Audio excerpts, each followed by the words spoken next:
Hello, and welcome to an exciting episode of SJU. It's just a gruesome twosome today. Just me and Eric. Eric, how's it going? It's good, except you said it's going to be exciting, and now I feel like we have to deliver on that promise, so hopefully we can. Set the bar high and under-deliver. That's the Gilbert way. Aside from SJU, let's call out right off the top that we're doing a trivia show called the Fandom 5 on Friday on September 18th. Is that this Friday or next Friday? That's got to be next Friday. How does time work? I don't know. But that'll be trivia questions on Disney, the core Disney stuff, not your Marvel, not your Star Wars, the big D. And you can win, I believe, up to $650 if you get your facts right. And this will all be in support of, is this in support of Direct Relief, or are we also supporting Direct Relief separately? We have a new... Yes is the answer to your question. I think yes to both.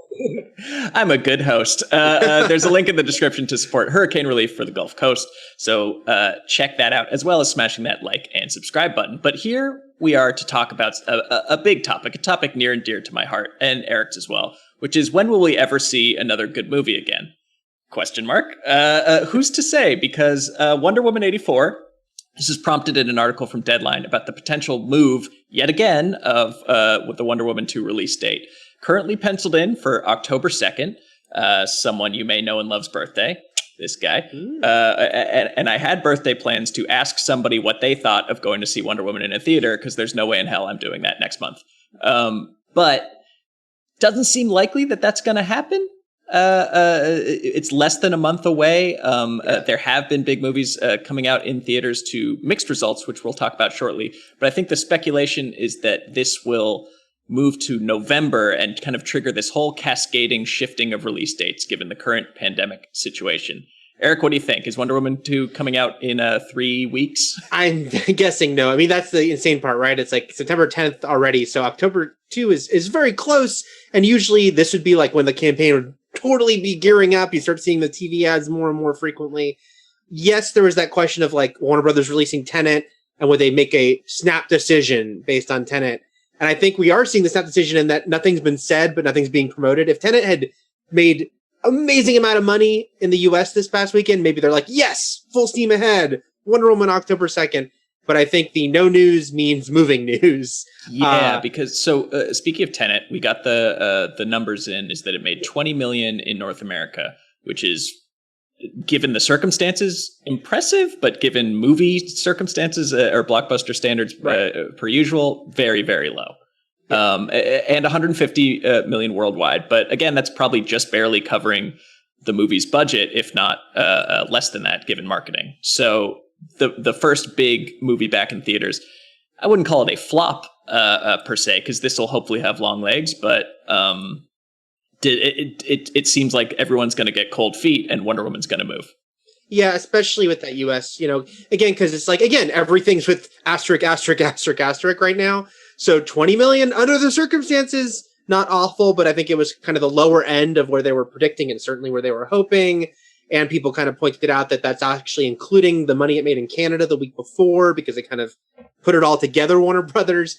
So I just feel like, yeah, again, and that 150 overseas is very promising, I think, as far as like months to come. Like if Tenet can do okay, but when you're talking about these movies that have $200 million budgets and are basically designed, if not to make $1 billion, to make the better part of $1 billion.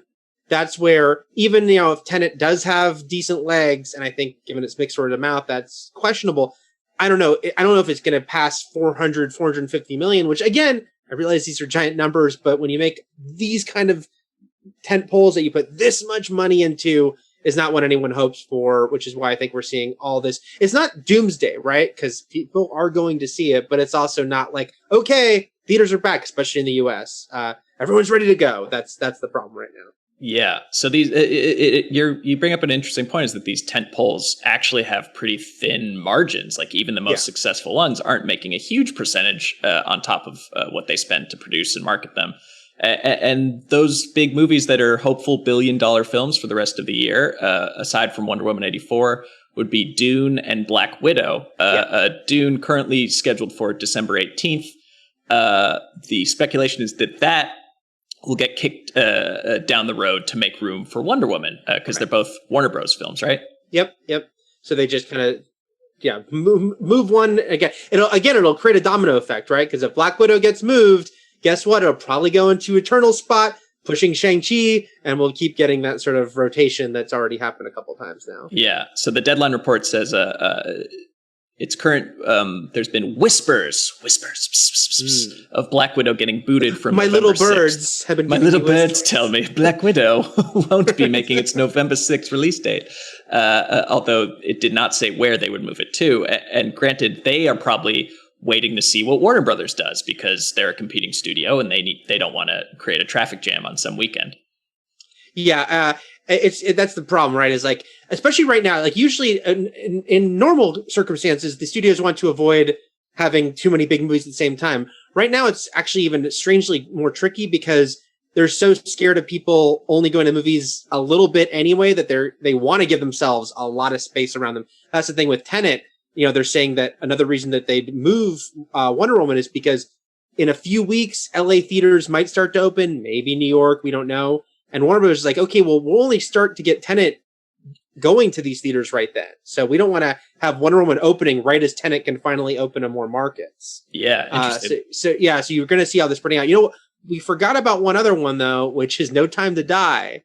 Okay, yeah, that's still happening, allegedly, right? That's they're still promoting. Like, they just put out a poster saying November and a trailer. New trailer, yeah. That's the weird one. Again, would a movie like that just count on being able to make so much money overseas that it's okay if its U.S. release is really pretty minimal compared to what normally would do? Like, No Time to Die normally would break 200 million at least, most likely. So I think that's going to be another one I'm very curious to see if it moves again. Right now, it seems like they're trying to commit to that. Yeah, that's an interesting franchise because that does have, I don't know if it's a majority international appeal, but there are certain things like Warcraft and right. I assume like James Bond that the U.S. box office isn't as important, but even still, it's a big chunk to not, to not have L.A. and New York or California and New York open is going to make a huge hit. They're the most populous parts of the U.S. So yeah, the question that comes up is should they Mulanify everything? The one that's being bandied about is Soul, the Pixar movie. And after Disney Plus did the $30 charge for that, should they put the new Pixar movie on Disney Plus for a $30 extra surcharge? And I mean, what's your gut reaction to that? Yay or nay? I mean, maybe, because again, everything keeps changing so quickly, right? Because a few months ago, I was unequivocally like, there's no way Mulan goes straight to streaming. There's no way. And then they did it. I still feel that Black Widow, like, again, if it happened with Black Widow, I'd be like, holy crap, that's it. They're giving up on these movies being released in theaters at all. So that would be the big question. Soul is more in that middle ground, right? Because they already, Onward did get a theatrical release, but that it was doing poorly in, and then they rushed it to Disney Plus right when the pandemic began. So I can see kind of being right on that precipice. We were talking right before we started recording how we don't know Mulan numbers, and we probably never will. I mean, that's the thing about streaming is no one has to tell you exact numbers. Once in a while, Netflix can tout this did this, and Disney Plus can say this did this, and they never give you the actual hard numbers. Yeah, I think I saw that same article you were talking about earlier, where it's like there was a $33 million figure that was like, but it was only from smart TVs or something, right, and only domestic. Because when there's all these outside companies, because these streaming services won't release their numbers, that try to do it based on technology, and some of it's a little bit scary because it's like listening, like the device is listening, like, are you watching Mulan in your house? And it's not, and all these weird ways to try to figure it out. And so yeah, there's that 33 million is like one sort of guesstimate for the weekend for Mulan, which sounds pretty good, but again, wouldn't have been near what it would have made if it opened in American theaters, probably. Yeah, no, the numbers just don't add up if these movies are making 30 million opening weekend when they're expecting to make $1 billion overall at the box office, and the bulk of that made over the first few weeks. It's just not gonna. You're not going to get these big budget movies anymore. That's why I certainly do not hold out hope for Black Widow, Dune, or Wonder Woman 84 to come to Disney Plus or HBO Max or whatever. Whichever. For any reasonable type of surcharge. It's just not going to happen. I agree. It's just, and then there's that question, I guess, of the, like right now, look, the studios are hurting, right? And that's the thing is like, there's there is that thing of, I guess, putting a Band-Aid on a bigger wound. And so it's like with Mulan even, I think that was probably the thinking was like Disney, who does so well normally is having this incredibly tough, everyone's having a tough year. But Disney as a company was like designed around going to movie theaters and going to theme parks and all these things that people aren't able to do for the most part. I know Disney World is open. Disneyland still remains closed. So it felt like, there might be that like, okay, right now we just need some money coming in. And Mulan might have been a bit of a sacrificial lamb to that extent. Yeah. But unless Mulan did amazing, like Mulan would have to have done incredibly amazing to justify putting Black Widow out that way. And I don't think that's going to happen. Soul, maybe, because Soul is a Pixar movie and that's a big deal for them, but it's not at the level of like an MCU movie for them. Even though I realize some Pixar movies have made $1 billion, but they're usually a sequel. Yeah. So that's, but yeah, like you said, it's like these movies are designed to bring in the ones we're talking about, like the mega blockbusters. They were all made without pandemic in mind, of course, and with everyone being able to buy a ticket if they can. And so, yeah, again, we say this, things keep changing. So right now I'm with you. It's like, I don't see any of those giant titles making that switch. Well, Mulan was an experiment. I think by their own admission, it was a trial balloon to see like, well, let's see what happens if we put a blockbuster $200 million movie in your home for $30 a pop. And obviously it's too early to cast judgment on whether that worked or not. But if that $33 million figure is at all in the ballpark, I wouldn't call it a failure, but it's certainly not a substitute for the theatrical release model. Right. It's just not.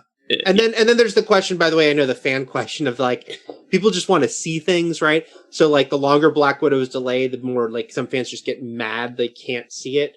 I get that, but at the same time, these companies, like, they want to make some money with these things they spend a lot on. And it really won't hurt you to have to wait longer. It'll just be frustrating. So I think it'll be interesting to see with these, especially with these like sort of mega sequels, how much they delay them. But look, it could be another year. We don't know right now. Yeah. One studio taking kind of the most conservative approach is Sony, who just straight up said, no, we're not going to release anything until after COVID. Their quote was, what we won't do is make the mistake of putting a very, very expensive $200 million movie out in the market unless we're sure that theaters are open and operating at significant capacity, said the Sony Pictures Entertainment chairman. Quote, you'll see a lot of strange things happen over the next 6 months in how films are released, how they're scheduled, how they're marketed. But once we get back to normal, we'll have learned a lot. And I think we'll have found ways to do things that are somewhat different and hopefully better. So wait, I'm a little confused because is James Bond owned by Sony? No, they're like... No, they had distribution. I know it's confusing, but this new one is like half Universal and one part of it. So I don't think they no longer are part of the new Bond going forward. I don't think. Yeah. Okay, so Sony will take their enormous horde of huge franchise films of Venom and other things. They will be taking their ball and going home and just not putting anything out. Yeah, they were one of the first to do that. Like they did that. Everything shifted. Ghostbusters, Venom, Morbius, like all of their biggest titles for the year, they shifted for next year. There seemed to be some shade being thrown at Tenet there when he specifically said, "Your $200 million movies, putting them out under these circumstances." But yeah, that's the thing is like, we talked about Mulan as an experiment. Tenet was also a huge experiment because it's just saying, nope, we're going into theaters. We're going to theaters as much as we can go into theaters and as much as people are willing and able to go into theaters to mixed results. And in America, especially, not great results for those expensive movies. So yeah, I think I get it. And that's the thing is like, it'll be like, we talked about like these movies all shifted already to 2021, but maybe they're going to start shifting further to 2021 and even to 2022. I think they'll be waiting even longer. Although, if you can think of anything, and then let me know in the chat, what are the real success stories of movie releases during the pandemic? I mean, save for just streaming services in general and us signing up for them, have there been any big breakouts with like one of these new PVOD models? I mean, it's again, I don't even know if we know exact numbers, and I don't have it in front of me. So there might be out there. Like, I'm curious how Bill and Ted has done, which I think is the biggest title to just go to PVOD. I guess it arguably maybe Trolls World Tour, Scoob too. Oh yeah, Trolls World Tour. Oh god, that was how many years ago was that? Yeah, right. So I don't know how Bill and Ted is done, which again we should say 90% PVOD because it did play in some independent theaters and in drive-ins. Yeah. In fact, I saw it at a drive-in. But so I'm curious how that did. And then I guess Unhinged, the Russell Crowe movie, which is a pretty smaller movie, seems to have done okay with its drive-in / some theaters release. But again, neither of them. Bill and Ted is a pretty low-budget movie. Certainly in the blockbuster scheme of things, it was a low-budget movie. I think like less than 50. So yeah, those movies just they can experiment and be okay a lot easier than your Tenets and your Mulans can. Yep. So yeah, the results so far are mixed and the jury is still out. Sorry we don't have more satisfactory answers for you. But I just wouldn't hold my breath on that Wonder Woman coming out October 2nd. No, I'm changing my birthday plans as we speak. Changing your birthday question, yes. Yeah. All right, so let's give you guys another shout out. Thank you guys for watching this far, if you still are.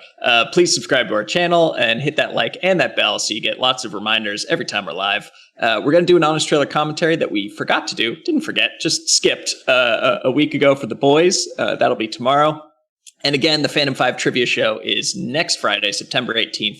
All about Disney, no Pixar, no Star Wars, no Marvel, just Big D. Click that link in the description to get more info. Speaking of Sony, though, is this a TV? This is a TV show. Silk. TV show, Silk the show. Mm-hmm. Please break down for me who Silk is, if you could. Well, Silk is part of the greater Spider-Verse. I mean, Into the Spider-Verse only had 6 characters. Well, there was a couple others that popped up at the beginning and the post-credits, but 6 core characters. But there's a lot more Spider-Verse characters, Spencer, of who both are, just straight up alternate Spider-Man and Spider-Woman, or someone like Silk who has spider-like powers, but is, got her own identity. And it's funny because I've only read a little bit of Silk, and I hope I'm remembering this right, but I believe she is the character who was bitten by the same spider that bit Peter Parker. I hope I'm remembering that right. If I'm not, take away my Marvel cred there. So she's a fairly recent character. Last few years, she's been popping up here and there. Her alter ego is actually in the Tom Holland Spider-Man movie, but just as like Cindy, like one of the kids in class. That they don't really focus on, but it doesn't have to be. They can easily change that. And a few people expect that actress, no offense to her, will be asked to star in this series, which they're developing based on the character. Okay, so that spider sounds rabid and needs to be put down. Is I think it only bit 2 people and then died. God, if I could be so wrong about what I just said about Silk, and I will feel awful. Fact check him ruthlessly. Yes, fans. yes. Be nice. But this is another thing that Lord and Miller are executive producing. They have a production banner and overall deal with Amy Pascal and Sony Pictures Entertainment. So they are certainly attached. We also don't have a network or a streaming service attached to this either. But they say that Amazon is in talks to acquire the project, along with other potential Marvel series based on characters that Sony controls. So there could be a Sony-Amazon Spider Alliance. So Lord and Miller, if it's part of their overall deal and they're producing, that can mean a lot of things, right? That could be they're heavily involved or they just like the idea and handed over a check. Yeah. And I remember it was funny when the story came out. First of all, I just checked and I was right about Silk's origin. Phew. She was the second person bit by that spider. I think the only other one.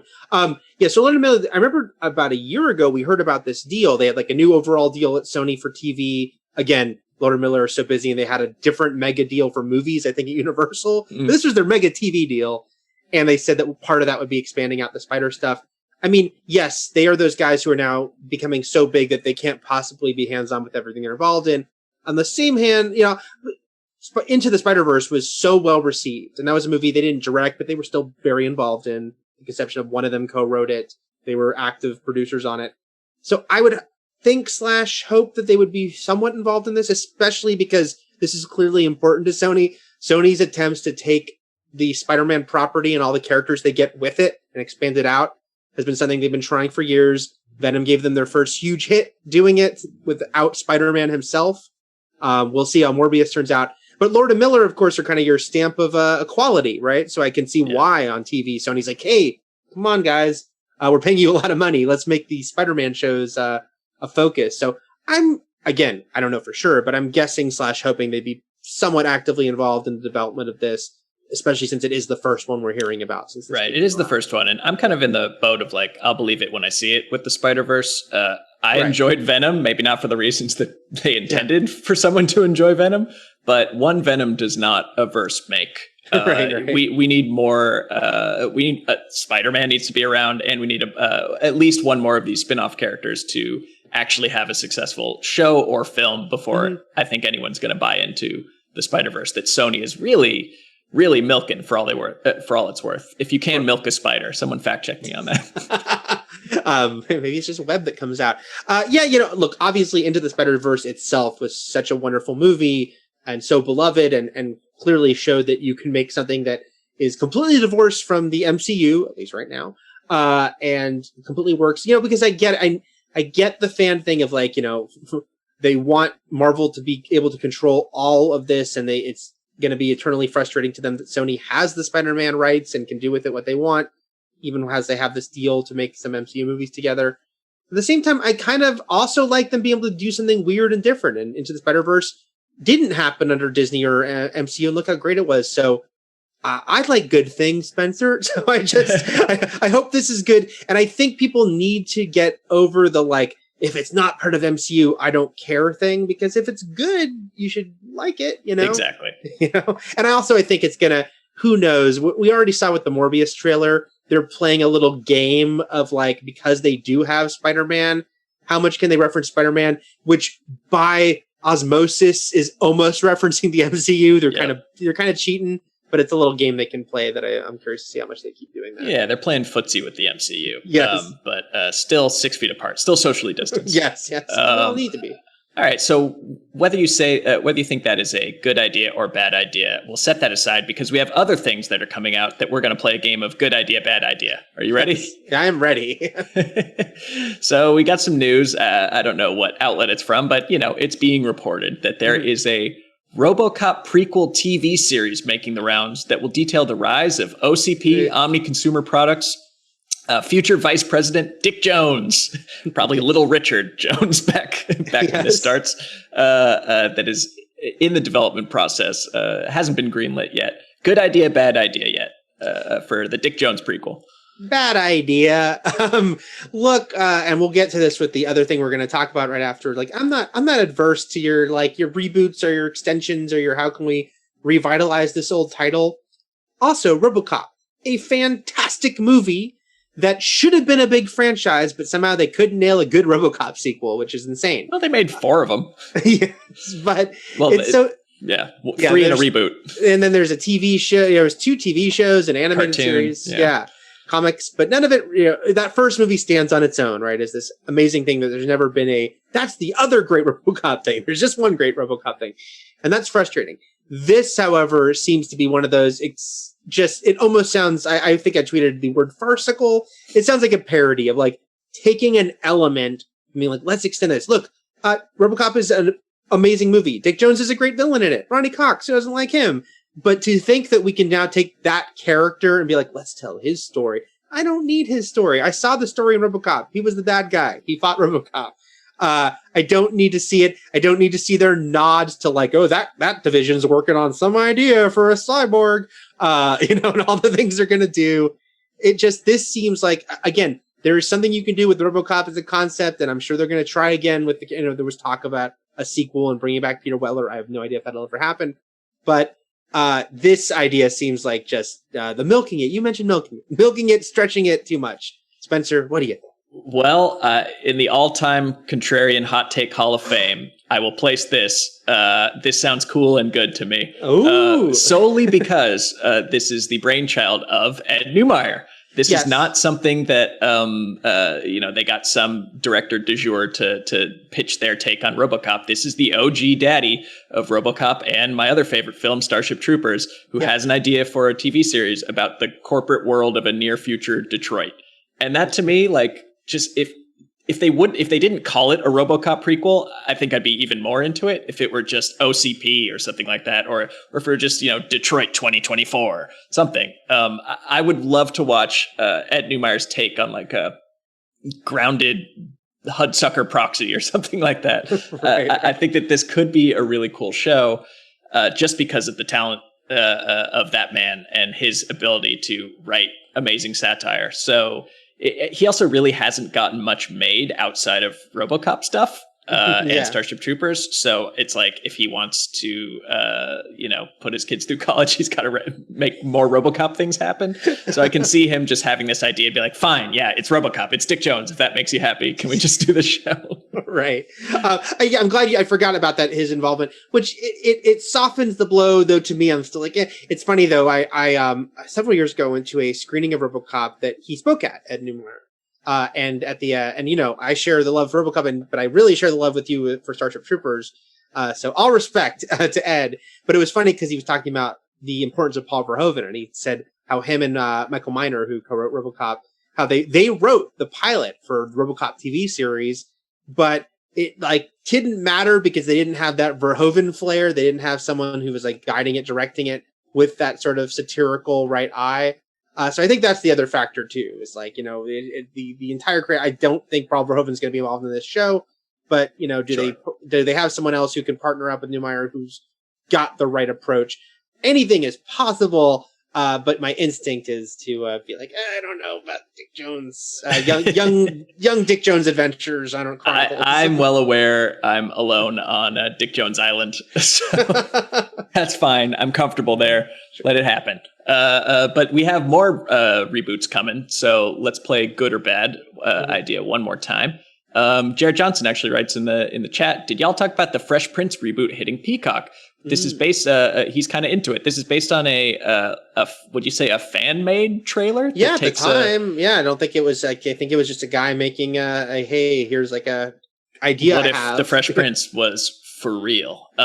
It's like a more serious take of the same premise. And I think it's interesting just as far as an exercise in, two different writers or creators can take the exact same setup and take it in completely different directions. Yeah. For me, my favorite example is Nora Ephron, I think, and Martin Scorsese based My Blue Heaven and Goodfellas on the same story of a mobster. So go watch those two movies and tell me how different they are. But this is certainly a fresh take on the Fresh Prince. You guys should go watch that little trailer before you make up your mind, as I did, and it looks pretty cool. Yep. Does it do anything for you that's Will and Carlton and Uncle Phil for you, Eric? Yeah, I pronounce this a good idea. It's because like you said, it's like there is something kind of cool about the idea of basic premise, but let's go in a completely different tonal shift from it.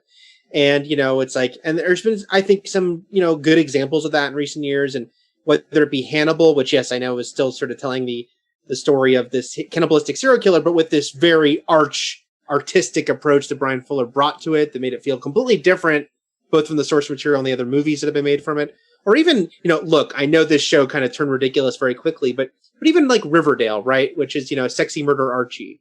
It's like that should be the title. Right. But that first season was really fun. And it's there is something about let's just take this score, especially when we talk about remakes and reboots that are just carbon copies and they're going through the exact same beats again, but except now the effects are better, where it just feels like there's no point. This to me, I'm no, I get it. Also, even Fresh Prince, if you look back on it, it is one of those shows people joke about the very special episodes of, where it's oh, this is a serious one. There was a great Twitter thread, I think, a few years ago, Spencer, I don't know if you saw, when people were what if you were all excited to go to see a taping of Fresh Prince of Bel-Air, but it turned out to be one of the serious ones? Oh no. Would you be really bummed? Oh no. I just wanted to see them be funny. But that show did, dabble with some serious topics. So it doesn't seem oh, well, that is inherently so silly you can't do anything serious with it. Yeah. I say why not? And I think it is cool that Will Smith basically took this, was oh, I love what this guy did, because Will Smith, we should say, is executive producing this with this guy, who he didn't know. He just saw it like everyone else. I think he tweeted out his I love it response. Then they met. Then it became real meetings. Then they met with studios. And now it's got a 2-year commitment from Peacock. So there you go. I'd watch that guy's story. That sounds more interesting to me than another Fresh Prince of Bel-Air. Will Smith should do a rap about it. This is a story about a guy. There should be a really somber rap over the intro. And frankly, he should be in it as Uncle Will. I think we need Uncle Will in this for it Not to go Uncle from good Phil? idea to great idea. Yeah. I guess he could do. He could be the main character, still be Will, but then and Uncle Phil is the main character, but then Uncle Will can show up sometimes too. Definitely. Because Will doesn't want to commit to every episode, but he can show up every once in a while. Well, there you go. We pronounced them. We've both pronounced it a good idea, which is probably the kiss of death in Hollywood. But we're excited to see it. Either way, it's getting 2 seasons, so there you go. There you go. 2 seasons in a movie. Thank you guys again so much for watching. Eric, thank you for joining me on a lonely SJU, but you're my buddy today, so thanks no for hanging problem. out. Happy to be here. And guys, remember to subscribe and like the video, and we will see you tomorrow for the honest commentary of Them Boys. See you then. Bye-bye.